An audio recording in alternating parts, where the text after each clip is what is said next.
This is why you should never spy on your neighbors. You'll never know what you might find. Our story opens with Kale, a young high school student, and his father, Daniel, fishing in a freshwater swamp. On their way home, they get in a deadly three-way car accident. Rip in peace, Dad. That was 1 year ago. Now in the present day, we see Kale asleep in his Spanish class. The teacher, Senor Gutierrez, throws a whiteboard eraser at him to wake him up. He confronts Kale and asks him why he shouldn't fail him on the spot. Then, he hits him with the, "What would your father think?" "Sir, those are fighting words." Uh-oh, now we're in court. We see Kale and his mother along with his teacher. The judge, aware of Kale's recent loss, sentences him to just 3 months of wearing a weird ankle bracelet during the summer holidays. Back at home, we see 2 officers fitting Kale with said bracelet. There is a 100-meter radius surrounding the GPS modem, and if he steps outside of the radius or unplugs it, the popo come knocking. In the event he steps outside, he has just 10 seconds before an AC-130 is called to his location. No cap. As Kale's mother goes into the other room to pay the incarceration fee, he's left alone with the other officer. Your Spanish teacher? It's my cousin. Well, your cousin's a little bit. With nothing better to do, Kale starts his 3-month house arrest by binging every episode of Minute Movies. Thanks for the views. Now, what better snack to enjoy that than extra crunchy peanut butter covered in Hershey's chocolate sauce? What, you can't handle the taste? Ha, weak. Later, his mom comes home, disgusted at the environment he's been lazing around in. Relatable. Out of frustration, she cuts the cable connection and cancels his Roblox subscription. Talk about tough love. Clean up your room. Kale spends the next few hours doing laundry, cleaning the house, and pounding down Red Bull. Well, that didn't last long. Later, Kale wakes up to the sound of a moving truck and looks out his window to find a new family moving in next door. He looks on with interest, though he's quickly interrupted as the doorbell rings. He opens it to find a burning paper bag. He puts it out with his foot, though soon realizes his mistake. He just stepped in chocolate. Okay, no, that's poop. He spots the 2 culprits and chases after them on the main road. Dude, you said he couldn't leave his house! Oh, yeah, I forgot about that. He looks down and notices that his GPS tracker is flashing red. Uh-oh. He sprints back to his house, though he's a second too late. The cops pull up shortly after. As he lays on the ground, handcuffed, he notices Ashley. Boy, I'd much rather see her in handcuffs than me. For Kale, it's love at first sight. Later, he chats with Detective Parker on the phone.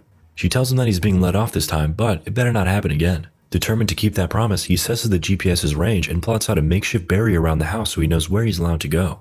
Suddenly, he spots Ashley pulling up into her driveway. But because he's a beta male, he ducks down under the bushes before rushing inside to avoid being seen. Come on, Kale. Don't you know girls love confidence? Just be yourself, bro. Afterwards, he heads upstairs to have a peek at Ashley through the window. Dude, not cool. Although, with the lack of internet and TV, I understand. A few days later, Ronnie, his best friend, knocks on the door. They haven't seen each other in ages, so Kale gives him a warm welcome. As they make their way up the stairs, Kale explains what he's been doing the last few days to satisfy his boredom. He hands Ronnie a pair of binoculars and reveals that he's been spying on his neighbors. He shows that one of them, Mr. Pilch, is engaging in extracurricular activities with his maid while his wife is at the country club. Damn, this shit better than reality TV. I'm not a stalker. These are just simple observations. Understandable. Enjoy your viewing. Next up, he leads Ronnie to the living room and shows him his favorite person to spy on, Ashley. Later that day, Kale can be seen doing a little reach around. This is the length he has to go through to not trigger that alarm. Suddenly, Ashley appears and offers her help. The pair talk for a moment before her mom calls her away. That evening, while his mom is dozing off, he watches the news channel discovering a recent kidnapping in the suburbs. Boring. Let's tune into a late-night broadcast of yoga instead. Ooh, I love this channel. Oh shit, I've been spotted. He ducks down before realizing that it's much too dark for her to see him. Back to the Ashley show. Her dad barges into her room and shouts at her before slamming the door closed. Rude. After she goes to bed, he sees that one of his neighbors, Mr. Turner, arrives home suspiciously late. As the neighbor gets back in his car and leaves, Kale notices that it's the same as the kidnapper's car described on the news. A Mustang with a dent on the front bumper. Sus. The next day, Kale decides to further investigate his suspicious neighbor. He hides behind his fence just within the radius of the GPS modem. Suddenly, his neighbor spots him and approaches the fence. What are you doing? Kale is relieved to learn that the neighbor was simply getting confrontational with a rabbit. I caught you. Ooh, close one. Later that day, Ronnie is back at Kale's house. They talk about the recent events. Bro, I'm pretty sure my neighbor is a kidnapper. Oh, cool. Anyway, let's look at Ashley. Going for another swim, I see. We're going swimming. Kale hands the binoculars to Ronnie, who leans in a little too far. Oh, God. The 2 boys drop to the ground, fearing that she heard the bang. Kale peeks out the window again, and he and Ashley make eye contact. Moments later, the doorbell rings, and the 2 boys stumble on their way down the stairs. After they muster up their courage, they open the door, revealing Ashley. What took you so long? A suspicious Ashley makes her way up to Kale's bedroom, before grabbing his binoculars. Have you been spying on me? What? No, of course not. Awkward. Fortunately, they clutch by convincing her that they're only spying on Mr. Turner. The potential Cold-blooded killer From Texas. Right. They mention his car's description, but when Ashley has a look, she finds that the fender is fine. Bro, what the heck are you doing? Later that night, the three teens set themselves up for a stakeout. Ronnie gets a bunch of snooping equipment from his uncle, and they proceed with a night of sussy spying. After a few hours of mindlessly watching on, they finally spot Mr. Turner pulling up. But he has a completely new whip. He opens the door of his car and leads his new friend inside. Suddenly, he pulls out a sharp knife and prepares to hit it from behind. The two teens look on with horror, but before he penetrates, he ends up cutting off the price tag from her new dress instead. Oh, he's a sugar daddy. That's only slightly less worse than a kidnapper. Well, so much for that murder mystery. The group ends up calling it a night, and Kale walks Ashley back home. Well, as far as he can. Guess this is as far as you go?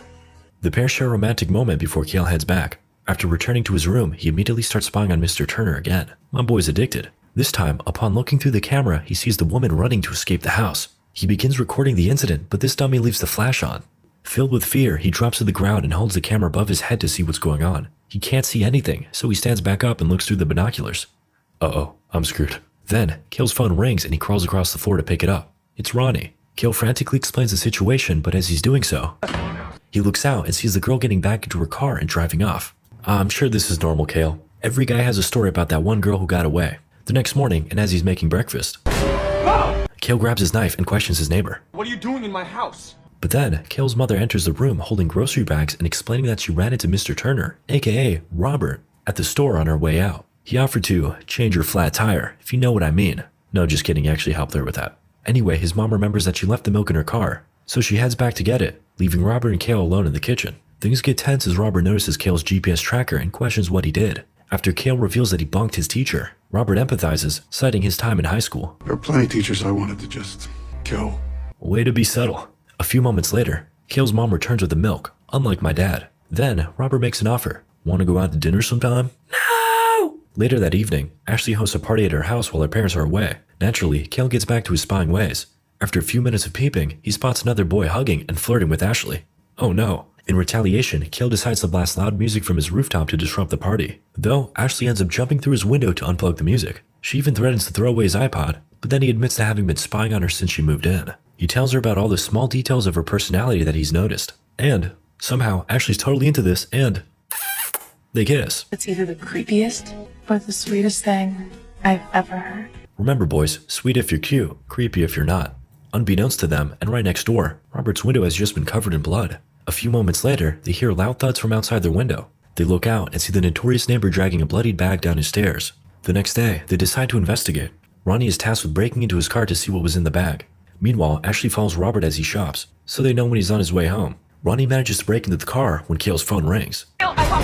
You had one job, Ashley. Suspecting that Robert is on his way home, Kale hurries Ronnie to feed him the password to the garage. Meanwhile, as Ashley is driving out of the parking lot, she runs into, you guessed it. Robert tells her that he knows she's been following him. Leave me alone, you damn millennials. Boomer moment. Back at home, the three teens meet and discuss what to do next. Ashley tells them all to drop it, believing that they've taken things too far. Before the conversation can continue, she's once again called away by her mother. Apparently, it's her parents' anniversary. Look at you still having two parents, Ashley. Straight flexing on my boy Kale. Later at night, a determined Kale continues his investigation. He manages to find the blueprints for Robert's house and begins analyzing them. He develops a portable camera system that streams to his TV. As he's wrapping up, Who is it? I dropped my phone in his car. bruh. Kale agrees to help Ronnie get his phone, but first, he needs him to break into Robert's garage with camera in hand. Okay. In the garage, Ronnie manages to find his phone, but Kale wants that bag. Same. Ronnie spots the bag in the corner of the room, exclaiming that it smells horrible. Ugh, I can see hairs in it. Don't take that out of context. Suddenly, the garage door begins to close. A panicked Ronnie runs into the house. Uh-oh, SpaghettiOs. In an effort to save his friend, Kale arms himself with a bat and runs over. Meanwhile, ankle bracelet go brr. Damn, they're fast. Listen, my friend is in this creep's house and there's a body. You lying, boy. Kale pleads with them to check his garage. They oblige. Upon inspecting the blue bag, they find a dead deer that Robert had hit with his car. I mean, technically that's still murder, right? Back at home, Kale's scolded by his mom, who reminds him that he has court tomorrow. After, she heads to Robert's house to apologize as Kale watches from his window. Suddenly, he gets a text message from Ronnie telling him to check his TV. Kale turns around and sees Ronnie laying unconscious through the screen. Wait a second. Psych. Just a prank, bro. I wasn't actually dead. You have any idea what I just been through? Hey! Whoa, relax, buddy. Ronnie explains that he managed to get out of his house and didn't see anything sus inside. Kale ultimately forgives him and explains that his mom went over to apologize to Robert. Ronnie hands him the video camera so they can look over what happened. Be right back, bro. Gotta drain the main vein. While watching alone, Kale notices something. Oh shit, that's the chick that got kidnapped. Just as he realizes this, his mom is attacked by Robert. And it doesn't end there. He makes his way to Kale's house and plays baseball with Ronnie. Sort of.